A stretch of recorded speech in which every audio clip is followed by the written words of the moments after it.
Bizarre Brain Comics.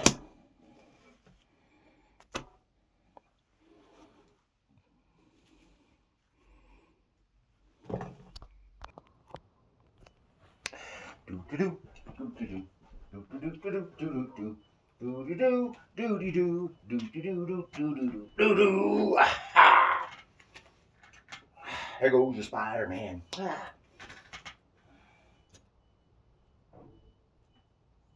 Hello!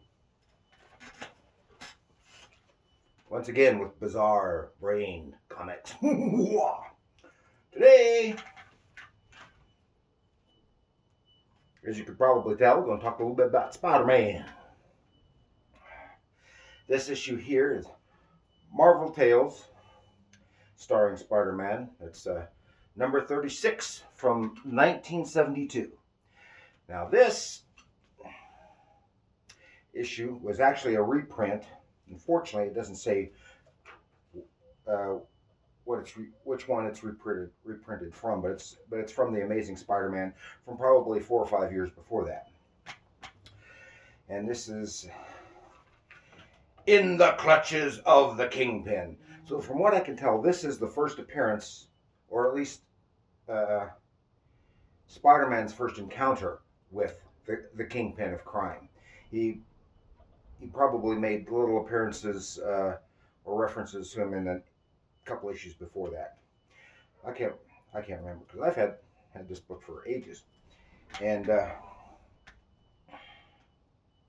it was written by Stan the Manly, and Jazzy John Romita. And, of course, Spider-Man was created by Steve Ditko and Stan Lee. And actually, from what I understand, Jack Kirby had some input early on, too, before Ditko came on board. But by then, it was a completely different character. And it says here, the inking was done by Mickey DeMeo, which in my research I discovered that Mickey DeMeo was actually a pen name for Mike Esposito, who at that time was working for DC Comics. So whenever he did stuff for Marvel, he used a fake name.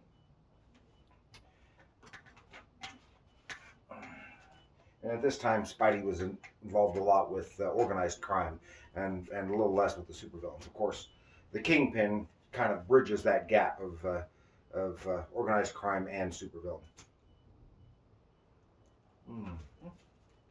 Of course, Stanley was born Stanley Martin Lieber from 1922 to 2018. Big loss to anyone involved or liking comic books. He became an assistant, or actually a gopher, at Timely Comics with the help of his uncle, Robbie Solomon, in 1939. And eventually he graduated to writing various stories. And he wrote a story for Captain America number 6, done by Simon Kirby. And I think they said that was 1942. I can't remember. Then became an editor at 19. He was a writer and editor in comics. Nice to have influential relatives. And he entered the Army in 1942, and he was in the Signal Corps. And then he worked on training films.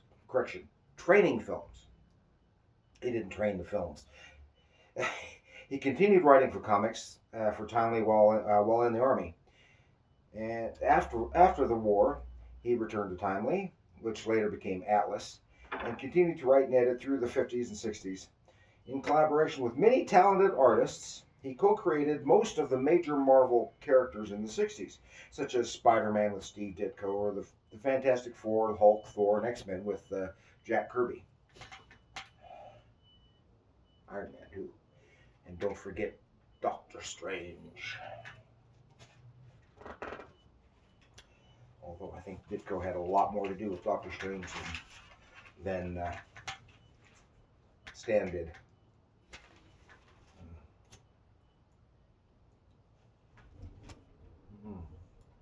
And as I said, John Romita is John Romita Sr., not to be confused with his son, John Romita Jr., who is still currently working in comics. And he had drawn Spider-Man 2 at various times. And early on, his style was very, very similar to his dad's. But eventually, his Junior's style evolved away a little. You can still, if you look at it, you can still see his old style in there, but it evolved away a little bit. You can really see that in his Kick-Ass books. Now, John Romita, he was born in 1930 in Brooklyn, and he started in comics doing Famous Funnies in 1949, and doing various work for Timely under Stanley until he was drafted in the Army in 1951. Actually, Stan didn't know him at that time, but he worked for him. And yeah, where he did layouts in the Army, he did layouts for recruitment posters. And afterwards, he did Western war stories for Atlas. And of course, that's not all he did. He did a variety of things for various publishers. After Ditko left Spider-Man, of course, Romita had been doing Daredevil for a while before this, before going to Spider-Man. And he had been doing romance comics for DC. His version of Spider-Man became the company's mascot, most recognized. And he was known for drawing beautiful women, and he designed the image of Mary Jane Watson based on the actress Anne Margaret. And eventually he became the art director for Marvel Comics. And I see he did a lot of covers for a variety of different titles. And you can see it. You can see his book. Okay. Shall we go take a look at this book? Spider-Man does whatever a spider can. Spins a web any size, catches thieves. Spider-Man, friendly neighborhood Spider-Man. Yeah, here we are. Marvel Tales starring Spider-Man number 36. And you can see the Kingpin of crime. He's just pounding the crap out of Spidey there. And of course, this was a cover drawn by John Romita. Here's another issue also drawn by John Romita. Very nice. Very nice.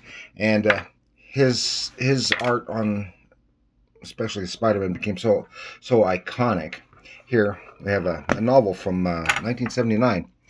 And no, John Romita did not do the cover. It was painted by Bob Larkin, but it looks as if it could have been originally drawn by John Romita. Is some beautiful work. He is my personal favorite Spider-Man artist. And in the clutches of the Kingpin, and he's smashing New York City. And it turns out it's just a tabletop. Here he is with his gang, and he's griping about Spider-Man and taking over, and griping about J. Jonah Jameson and the Daily Bugle. He sends his gangsters out to do crimes. Crimes, yeah. There's Spidey swinging around. Says, boy, it feels great to be web swinging around town. See, at this point, he thinks Spidey's dead or gone. Oh, this shows that he's not. Here's a really nice figure there. And when I got back, picked up this book, it'd been for a long time to see John Romita stuff with fresh eyes. Here we got the iconic Thwip. I didn't know that they used the Thwip that early, but they did. You can really see here, it's fairly small panels. It's 3-tier, 6-panel layout, and you can see all his figures are so nice, and it's such nice detailed backgrounds. You can see it here too. Just a very simple way of doing like these curtains in the background, but you can see it, and it's the whole set for that apartment carries through very well. And here he is, Spidey punching out all the bad guys while they're involved. One guy's supposed to be a karate expert, and he really whacks Spidey, but it doesn't hardly faze him. He's right back, kicking the crap out of him. kicking crap, and the leader of that bunch gets away. Again, you can see it's really nice. His figures are nice. They're very consistent, and it's just beautiful. Let's hear too. Look at all that detail in the background. Very beautiful background. All the figures. All Spidey's being held down. He cleans their clock, takes off. Typical Spidey stuff. Cops stop. Here again, right here, because these are regular people. Here's one of the characters. What's his name? Foswell. Yeah, Frederick Foswell. Now here, you can tell the Kingpin is very obviously a John Romita character. That's what he's probably based on the Fat Man from the movies and the radio show and the books. Even when they had the '60s animated show, which is where I first was introduced to the Kingpin. They even did the voice of the Kingpin as an imitation of Sidney Greenstreet. You might know him best as the Fat Man in the Maltese Falcon. Yes, Spider-Man. Let's see. Bring our guest in here, Flint. It's time we had a little talk. Oh, that's hard on the throat. Now here's Foswell. Foswell. You can just look at him, and you can tell that was a character originally designed by Ditko. It has all the Ditko hallmarks of it. Very, very elongated face, got the widow's peak. And Foswell's a prisoner. He was once a crime lord, has been working for Drumson for the paper. Now the guys bust in and say, Spider-Man's not gone. He's right there. And they're going to clean his clock, because he took over all the gangs based on the fact that Spider-Man was gone. They're going to clean his clock. Well, he just beats the crap right out of him, shows that he's not just a fat man, but he's like a sumo wrestler. He's solid muscle, and he just kicks the crap right out of them all. Oh, very nice. You can see the rage and anger, the action. Look at that. You can see the power in that swing, and it just stops dead right there. Boom. Oh, yeah. What can I say? John Romita, it's all beautiful. You can't say enough. It's so beautiful. Look, there's a typical heroic face. And this is, what's his name? I've forgotten. Need the photographer to replace Parker, but it's a beautiful John Romita face. You know, just like you can tell right here, Jameson was designed by Ditko. And Spidey walks in because he tries to get his job back, and he got the pictures of Spidey, cons him into it. Look at all the nice backgrounds, the nice settings. Oh, here we go. This is what he's really famous for. Beautiful women. Look at that Mary Jane. Iconic. And you can see how she was based on Anne Margaret, if you're familiar with her. See some of her old movies, like with Elvis or something. Again, this is Harry, Peter's friend. You can really tell he's a Ditko designed character. And his Spidey senses, because he had thrown the tracker on one of those bad guys, and he's been looking around. Well, he spots him right there, goes in there in this restaurant, and they're strong arming the manager for protection money. Spidey breaks in. Look at the detail there. You want to see him just crashing through, but look, it's got to be hundreds of little glass shards that he drew there. And I have to say, the inking is nice, bold lines that Mike Esposito did. Really complements it without overpowering, like some of them do, without overpowering the pencils. It just looks totally John Romita.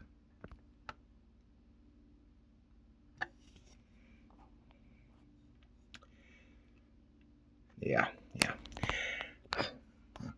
It's typical Spider quipping, insulting. while he's beating the crap out of them. They have a bomb, blows it up. Oh, throws a tracker on that guy. Boop.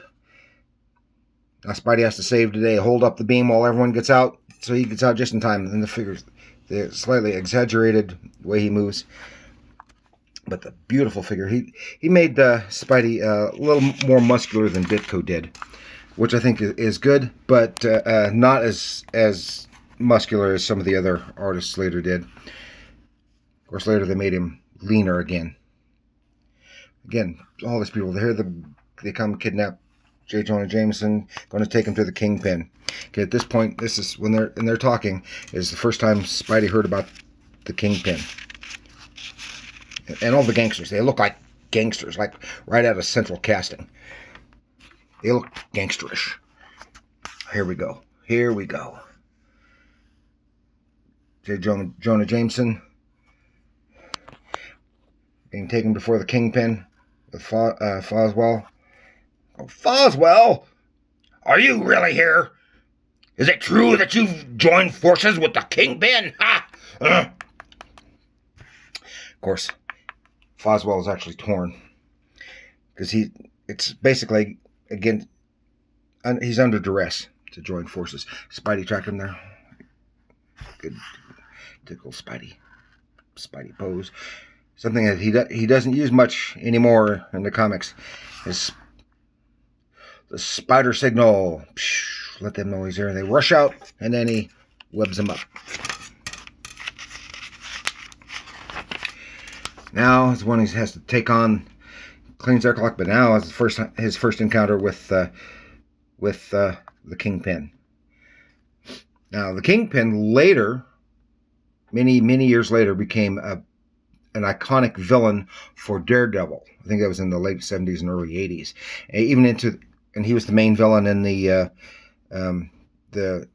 Daredevil movie and one of the main villains in the Daredevil series. Look at this. Typical Spidey leaping around, and he's got a disintegrator, which is one of his things he held over the other gangs. Got a disintegrator in his cane. Don't know why that would be necessarily more scary than a gun, because if he could shoot you with the disintegrator, he could shoot you with a gun. And he's just like a mountain of muscle and flesh. Hard for Spidey to beat up. He breaks his cane. But oh, that's a good one right there. Look you can see the power, see the contact right there. Oh, look at that figure in the face. Now, Spider-Man is not as easy to draw as one might think. He's very difficult. Of course, he's just the basic nude figure and the mask, but all of it together just right, and especially all that webbing on his costume is difficult. And there's going to look at every brick in that wall. And it's not just the fact that he did it, but he did it right, and it looks good. You can get away with just indicating some of the bricks, and it looks fine. That's the way I would probably do it. And the perspective, the size. Then Kingpin gets Spidey with a gas from a stick pin in his ascot. And then here we go to the last page of the story. Took me by surprise. Didn't have time to try to hold my breath. There's coughing. Kingpin over him, and then he's passing out. Which leads into the next story. Next, to die a hero. And then here's the cover. Oh, I guess this is, here's the original cover for this issue. When Spidey first met the colossal Kingpin. Again, John Romita. Beautiful work. Can't say enough good about him. About his work. I have to try to keep these a little bit shorter, so I went through it. But what can you say? What more can you say? This is with some different inkers. Did some of them. Here is Peter Parker saving Gwen in this other story. I haven't gotten this far rereading this story. But look, the strain, the tension, the time, the pacing. And you can just see the pacing. the strain, you can, as well as all the dialogue. It's great, basically, because the whole thing probably took a minute or so. But with this heavy weight, supporting this heavy weight to save Gwen, who was his girlfriend at the time, it's a beautiful work. Cannot say enough. And I really like the Spider-Man. Here he is crashing in with this other villain. Look at this. Look at this. This one relatively small panel. You got the ambulance, perfect perspective. The main figures right there. You got room for the dialogue balloons. Just indication of the buildings in the background and the crowd. It looks so great. So great. And of course, in this novel, this was by Paul Cooperberg. Cooperberg. Crime Campaign.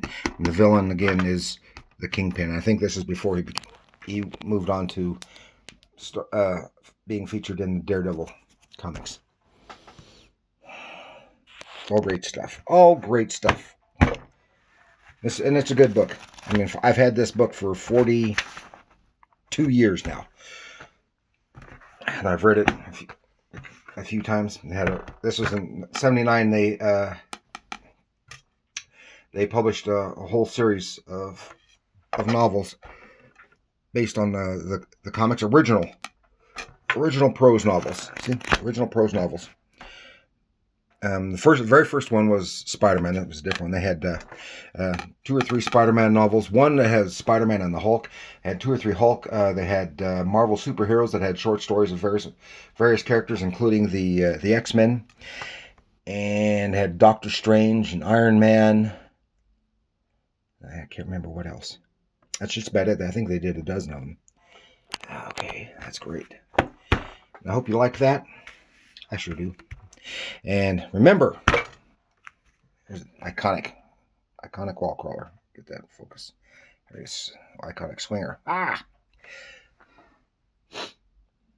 then this is the Spider-Man face right here. Basically, the John Romita version.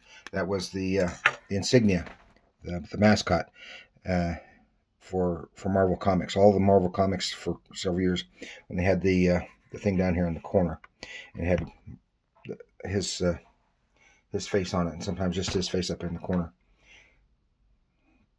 Remember, comics are art. Thank you very much. Like, share, please share, subscribe.